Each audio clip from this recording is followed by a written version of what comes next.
en todo tiempo. Amén. Más que eso, la resurrección es central, es un punto central en la vida de los cristianos, o la vida cristiana. La resurrección tiene un valor tan grande que nos alienta y nos empuja. Dios mío, me empuja. Aquí no hay nadie, parece que se fue. Me empuja. Me empuja a salir del encierro emocional, mental, físico. Así como le pasó a los discípulos. Tuvieron que enfrentar retos, pero los enfrentaban con conciencia de que en el nombre de Cristo somos más que vencedores. La resurrección produjo transformación en los discípulos y en la humanidad que ha creído en Jesús, ¿verdad? Porque nadie que no cree puede ser transformado, ¿verdad? Eso es un hecho. Luego del evento de la resurrección, yo creo que Juan nos lleva a mirar con detenimiento el texto y hasta hacernos preguntas del texto. Y la primera pregunta que yo me hice fue: ¿por qué María Magdalena iba temprano a la tumba? ¿Cuál era el hecho para que ella llegara a la tumba? Porque Juan no dice lo que dicen los evangelios. Juan no dice que ella fue a lavar el cuerpo, para nada lo dice el texto, para nada. Tampoco dice Juan que María Magdalena iba acompañada, como dice Lucas, que Lucas dice que iban las mujeres. Marcos menciona que iban las Marías y la mamá de Santiago. Mateo dice que María Magdalena iba con otra María.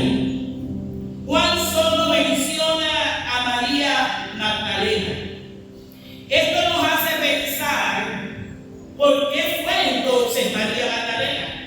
Si habíamos ya hablado que ella ya había ungido el cuerpo del Maestro, lo que el mismo Jesús dijo, ella hizo lo que tenía que hacer. ¿Recuerdan eso?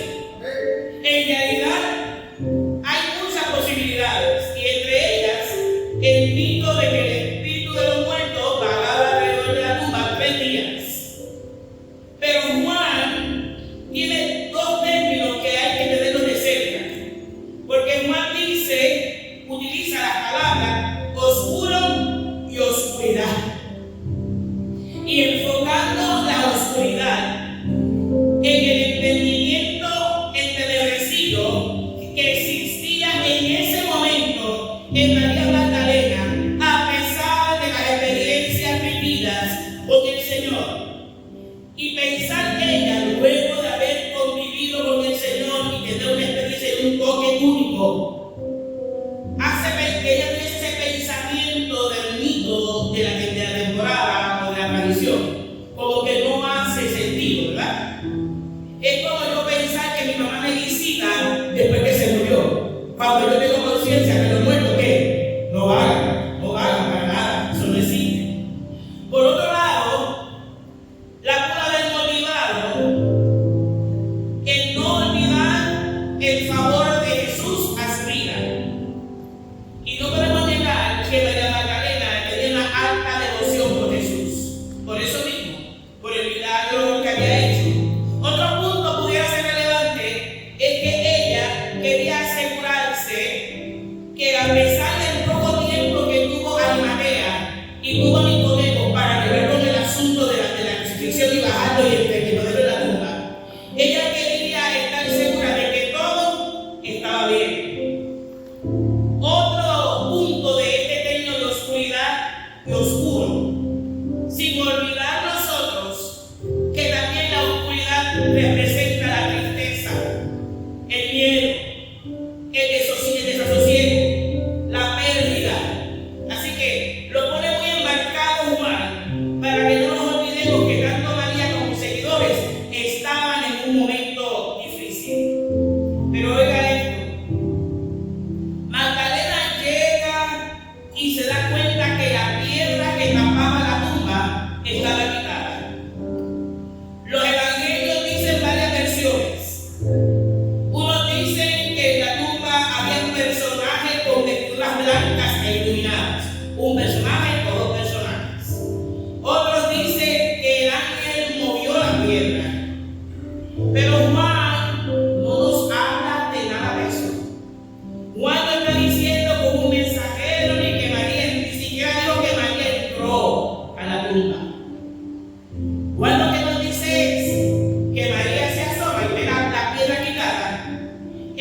asumen y concluyen, bastante lógicamente, que alguien ha tomado el cuerpo de Jesús de la tumba. Claro está. Ella asume que esto puede ser los religiosos o los mismos líderes del gobierno, solamente para invalidar el poder y la acción de Jesús en medio de aquel pueblo. Así que, conclusión de María está sufriendo y ahora, aunque la pérdida también llega a la tumba y está impactada y aterrorizada. Otro punto que me trajo la atención este Evangelio de Juan es que ella dice que ve, pero no ve nada. Ella dice que ve, pero no ve nada. Por eso va a los discípulos, específicamente a Pedro y a Juan, y le indica a ellos que el cuerpo del maestro está por allá, no entró a la tumba. Ella asume por ver la piedra quitada. Ella no es. Eso mismo nos sucede a nosotros y a nosotras muchas veces. Que no vemos, no hemos visto, pero asumimos y concluimos que es un hecho lo que mi mente piensa. Totalmente desconectado muchas veces a la realidad del Espíritu. A veces decimos que hemos visto, que hemos oído y es simplemente que asumimos una postura sin tener la realidad de lo que está sucediendo, más allá de tener una conexión o una convivencia espiritual. Yo creo que la iglesia necesita comenzar, vamos a incluirlo porque yo no soy perfecta, necesitamos comenzar a mirar las cosas desde otro ángulo. Y es que la iglesia necesita comenzar a ver las cosas desde arriba. Desde arriba en el contexto, desde la mirada del Espíritu. Desde arriba, desde el contexto de aquel que se encaramó en la cruz por ti y por mí y miraba la muchedumbre y decía, Padre, perdónanos. Desde esa perspectiva, no desde mi humanidad, sino que tengo que comenzar a mirar esto con el sentido del Espíritu que da vida. Porque no hemos hablado nada en esta semana que no tenga que ver con esa palabra intencionada, vida. La iglesia asume, la iglesia concluye, la iglesia juzga, porque muchas veces no miramos desde arriba, miramos desde nuestros pies, desde lo terrenal. Yo creo que no es tiempo para estar subiendo en el Espíritu. Y yo pienso que hay que identificarse con ese que se levantó de la cruz. ¿Alguien cree que estamos en lo correcto? Hay que identificarse con Jesús. Tenemos que mirarlo con Él. Tenemos que mirar aquello que nos da vida y no aquello que anula, que mata mi espiritualidad. Lo que me pide entonces Juan en esta mañana es que la iglesia tiene que alinearse al reino que da vida y no al reino terrenal que es temporero, que perece, que no va a permanecer y que su fin es muerte. No es que no vamos a morir, porque tenemos que morirnos, pero nos levantamos en victoria con el Señor. Y que no te mueres cuando bebemos chocolate y pan y queso. No es esa muerte. Es la muerte del yo. Es la muerte de mi espiritualidad fatua. Es la muerte de este sentido de que sabemos más que Dios y que manejamos la espiritualidad. Estás al revés. Me está diciendo Pablo, mira para arriba. Mira el que ascendió, que se sentó a la diestra del Padre para ser tu abogado, para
en la falsa conversación de que Dios me está diciendo que Dios no ha dicho ni medio. Óigame, porque Dios no va a hablar una cosa y tú actuar de otra. Cuando Dios dice sí, es sí. Y cuando dice no, es no. Él no tiene dos bocas. La iglesia necesita entonces mirarlo de arriba para adquirir y adherirlo a su propia vida, como es la sabiduría, su palabra, el perdón. Pero Pablo está clarísimo que si habéis resucitado con Cristo, es la única manera en que tenemos vida. No hay otra, no hay otra. María está ofuscada. Claro que es una pérdida.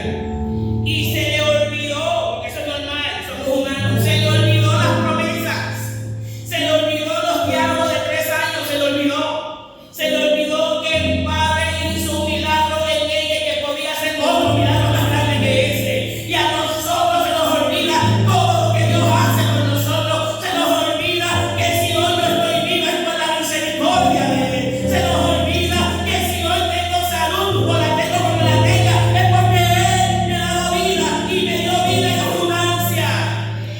Pero esa abundancia es para que yo la viva mirando hacia arriba, es para que yo la mire desde la perspectiva del Espíritu y no de tu humanidad.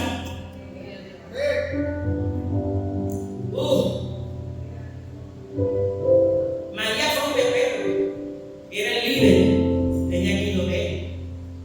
Y fue donde Juan dice, el discípulo amado. ¿Qué Juan? El que le cortaba su cabeza en el pecho del maestro.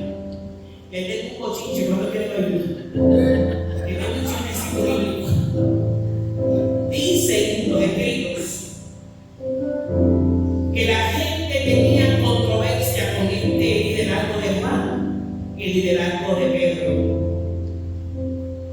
Por otro lado, dicen que Juan era más real porque estuvo con Jesús hasta el final y Pedro lo negó 3 veces y huyó.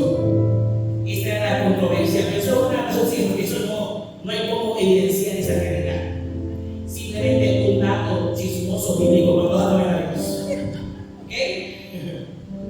Por otro lado, tiene significancia que ella fuera donde ellos dos. Porque para la ley, para poder hacer una querella, mira conmigo, para hacer una querella de que se había robado el cuerpo, hacía falta 2 hombres que fueran testigos.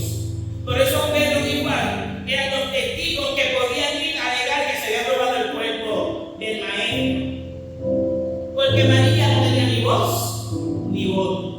Aunque tuviese todas las experiencias del Espíritu, por la tradición y la cultura patriarcal, ella no tenía nada. Cero. Oiga esto. Cuando ella habla de ellos, salen corriendo igual. Sale Pedro y sale el amado corriendo igual. Pero llega un momento dado en que Juan llega antes que Pedro.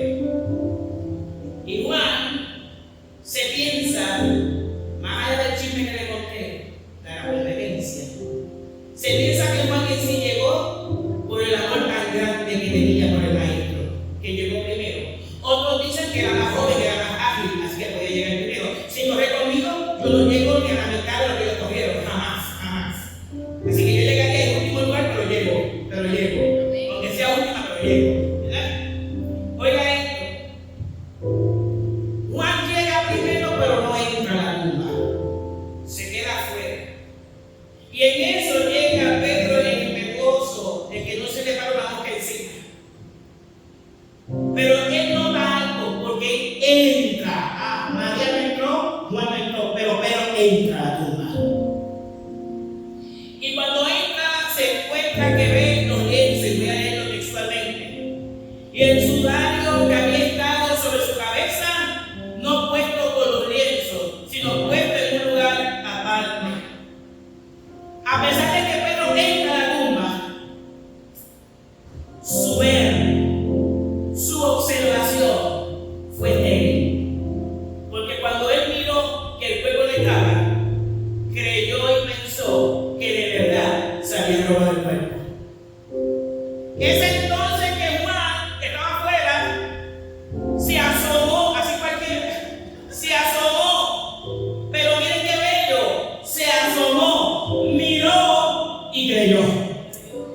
cuando usted mira y ve, cree que Dios está trabajando con usted. Voy a cambiar la pregunta. Cuando usted se mira, usted permite que el Espíritu de Dios le revele el proceso por el cual usted va caminando.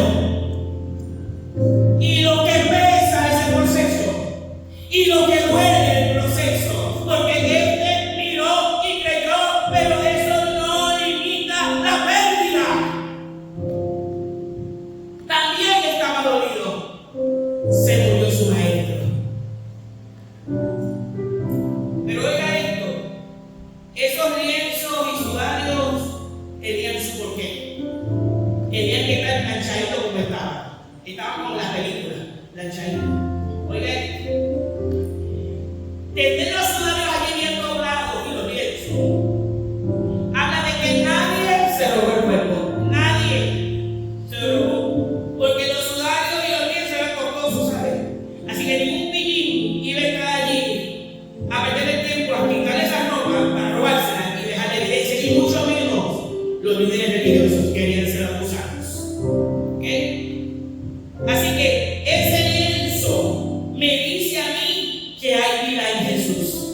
Ese lienzo quedado allí me dice a mí que hoy podemos gritar a viva voz que Cristo vive y yo tengo vida. Que Cristo vive y tengo razón de vivir. Que Cristo vive y pone alabanza en mi boca. Que Cristo vive, que ya no vivo yo, sino que vive Cristo en mí. Y ese grito ante los sudarios y el lienzo me dice a mí que nadie tiene la potestad de robarme mi fe, que nadie tiene la potestad de arrancarme mi esperanza de vida, que nadie puede oscurecer mi entendimiento ni aún lo mismo, porque en Cristo yo he hallado vida. Nadie. Así que podemos celebrar como el Salmo 117, que nos dice: alabemos a Dios con inteligencia, que nadie cambie mi sentido de adoración, porque nadie más que otorga vida que no sea Jesús.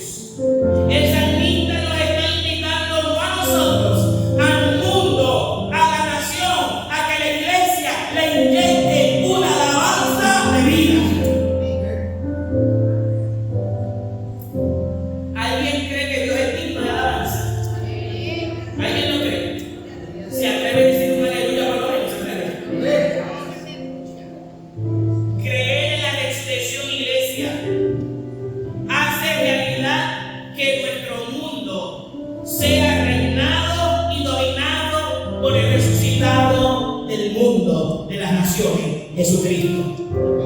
Creer en esta resurrección me da vida y esa vida produce entonces en mí justicia, amor y paz.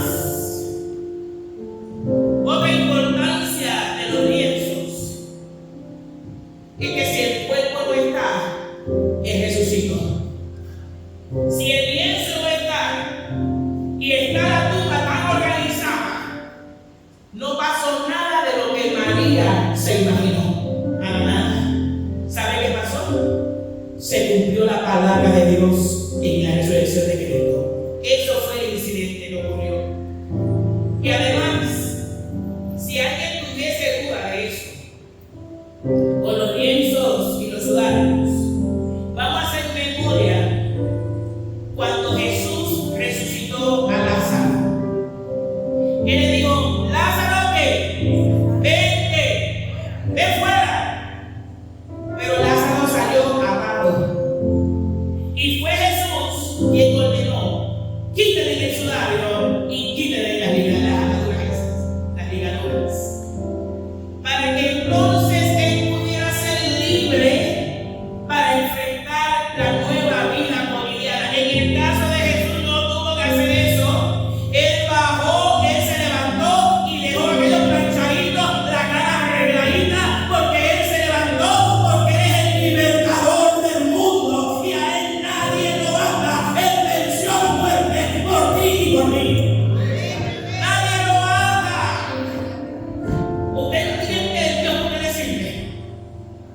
nadie lo ata. ¿Quién lo detiene? ¿Quién lo paraliza? ¿Quién lo intimida? Nadie. Nadie. El texto de esta mañana nos está diciendo: María fue al aposento donde estaban los otros que habían huido antes que Pedro. Pero ella fue a llevar la buena noticia. Y en esta mañana Juan nos está diciendo: la iglesia tiene que meterse en este aposento primero que nada, en este que maquina y que se baja el corazón para que sea una realidad. Tienes que meterte allí y reprender la muerte que te tiene estancado. Tienes que meterte en el aposento del alma, de tus emociones, de tus decisiones, romper con eso y dejar que la vida de Jesús fluya en ti. Tienes que olvidarte de esta nena borrosa que asume y presume que lo que tú ves es. Y no le preguntamos al reino qué es lo que tú te quieres mostrar en este proceso que se llama vida terrenal. Vivir los beneficios del reino. Está claro que somos la sal de la tierra y la luz del mundo. Pero este resucitado que me da vida, cuando me da vida, derrota mis miedos y mis fracasos. Los derrota. Las promesas del Señor no caducan, mi iglesia, ¿lo sabía? No caducan. Están vivas. Están vigentes. Las promesas son únicas. Y yo recordé hace unas cuantas semanas atrás un corito pentecostal, como soy yo, pentecostal. Y dice así: yo vivo, Señor, porque tú vives, Señor, es que yo vivo. Tú me das gozo, me das consuelo, y en aflicciones, Señor, tú estás conmigo. Yo vivo, Señor, porque tú vives, Señor, es que yo vivo. Tú me das gozo, me das consuelo, y en aflicciones, Señor, tú estás conmigo. De eso habla esa vida que yo le predico en esta mañana. De eso habla esta vida, que si confesamos que Jesucristo es el Señor, dígalo conmigo, si confesamos que Jesucristo es el Señor, tienes vida. Ay, no, porque aquí no hay nadie, Señor, ayúdame, Padre. Es que si lo confesamos, tenemos vida. ¿Y por qué andamos muertos? ¿Por qué tan poca importancia con el dador de la vida? Porque tiene poca importancia, ¿sabes? Poquísima, casi cero, a ese que nos da vida. Y por eso que la mesa en esta mañana nos invita a una celebración. Esto no es un corpóreo, ¿sabes? Es una celebración. Porque Cristo resucitó, hay fiesta. Porque Cristo resucitó, hay gozo. Porque Cristo resucitó, hay alegría, hay salud emocional. En Cristo hay vida. Y oiga ahí. Y el versículo 9 cita: porque aún no han entendido las Escrituras que era necesario que Él resucitase de los muertos. Y el 10. Y volvieron los discípulos a los suyos. Porque es necesario vivir los procesos que vivimos. Porque es necesario mirar hacia arriba. Es necesario acogernos a esa misericordia y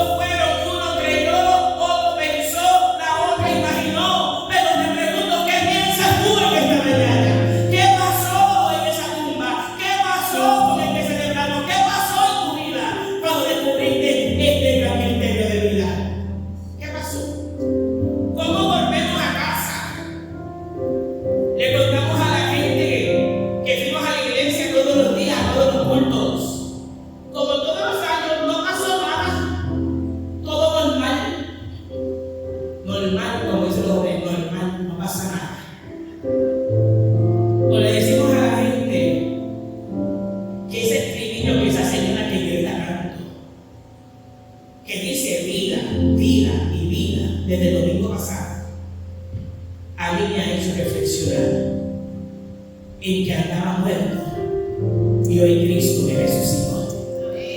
O le cuento a la gente que ya no quiero imaginarme, ni quiero emitir juicio, sino que quiero vivir el proceso mirándolo desde arriba, desde los beneficios del reino de Dios. Eso es lo que hace la mesa en esta mañana. A recordarnos que no hay que seguir viviendo como andamos viviendo en el buen alcohol poverino al garete. Que no hay que seguir viviendo en las luchas internas. Que no hay que vivir como que no es un comité para que te acepten. No, ya mi Cristo me aceptó. Y yo tengo que vivir como eso, como un acepto de Cristo. En esta mañana nos importa la transformación de Jesús en nuestra vida. En esta mañana yo te pregunto, somos élite y estamos buscando dónde puedo adorar mejor que nadie. ¿Pero saben qué? Los haitianos adoran sin marcas, sin aire acondicionado y sin unas arepas con habichuela cuando se acaba el curso. Los haitianos golpeados por la vida y por el Estado adoran a Dios sin horario, porque ellos no están pensando si le baja el azúcar. Ellos simplemente quieren adorar a Dios con lo que tienen, como son. La mesa nos invita en esta mañana a que celebremos esta vida de otra manera. Mire, deje la pelea chiquita, porque en una pelea chiquita llega Cristo, ¿sabe? En una pelea chiquita llega Cristo y nos quedamos. Y en Pentecostal, no importa. Eso soporten, ahí está. En una pelea chiquita con el Evangelio, con la gente, te quedaste. Porque nadie sabe ni el día ni la hora. Cuando el que se fue, regrese. Los invito a la mesa en esta mañana. Para cuando salgan de la mesa, entonces, le digan a los suyos todo lo que Dios ha hecho en una semana. Y que no se imaginen ellos todo lo que Dios va a hacer en toda nuestra vida centrada en